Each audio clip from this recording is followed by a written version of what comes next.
పవన్ కళ్యాణ్కి Z category security కల్పించాల్సిన బాధ్యత భారతీయ జనతా పార్టీ అధినాయకత్వం మీదనే ఉంది.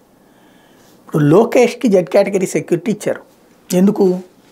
వాస్తవంగా ఎవరిదైనా సెక్యూరిటీ థ్రెట్ ఉందని నివేదిక అందించాల్సింది రాష్ట్ర పోలీస్ శాఖ, కానీ కేంద్రం ఇచ్చింది అన్నటువంటి పేరుతో ఓ రకంగా చెప్పాలంటే తెలుగుదేశం జనసేన బీజేపీ పొత్తు తర్వాత అది వీళ్ళు అడిగింది వాటిట్లో అదొకటి వెంటనే అరేంజ్ చేశారు. ఎందుకంటే చుట్టూ ఆ జెడ్ కేటగిరీ సెక్యూరిటీ హంగామా లేకపోతే ఆ టెంపర్మెంట్ రాదు. అదే ఇక్కడ జరిగినటువంటి.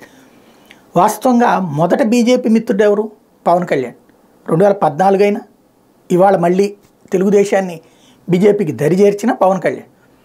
ఆయనకి సినిమాల్లో చూపెట్టిన స్టైల్లో ఇప్పుడు బౌన్సర్లను ప్రైవేట్ వాళ్ళని పెట్టుకుని ఆయన డబ్బులు పెట్టుకోవాల్సి వస్తుంది.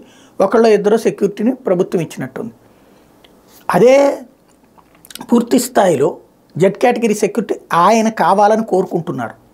అందులో పరోక్షమైనటువంటి విషయమే నిన్న ఆయన కామెంట్లు. ఏదైతే బ్లేడ్లు పట్టుకుని కొయ్యడానికి వస్తున్నారు నన్ను సెక్యూరిటీని, ఫోటోల విషయంలో తనకి మీద పడకుండా ఇబ్బంది పెట్టుకోకుండా ఒక ఎత్తు, ఒక్క దెబ్బకి 2 పెట్టలు, అంటే ఫోటోల కోసం ఎగబడేటటువంటి విధానం లేకుండా.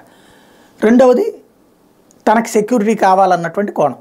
ఇప్పుడు ఈ స్టేట్మెంట్ తర్వాత నన్ను జెడ్ కేటగిరీ సెక్యూరిటీ ఇస్తారు. ఎందుకంటే ఆయనకి అటు 10 మంది ఇటు 10 మంది ఇది కళ్ళజోళ్ళు పెట్టుకుని చేతులు స్టెన్ గన్లు పెట్టుకుని నడుస్తుంటే చూసి దాని మీద మ్యూజిక్ వేసుకుని ఎంజాయ్ చేయాలన్నటువంటి ప్రతి జన సైనికుడి కోరిక. మరి బీజేపీ తీరుస్తుందో లేదో చూడాలి.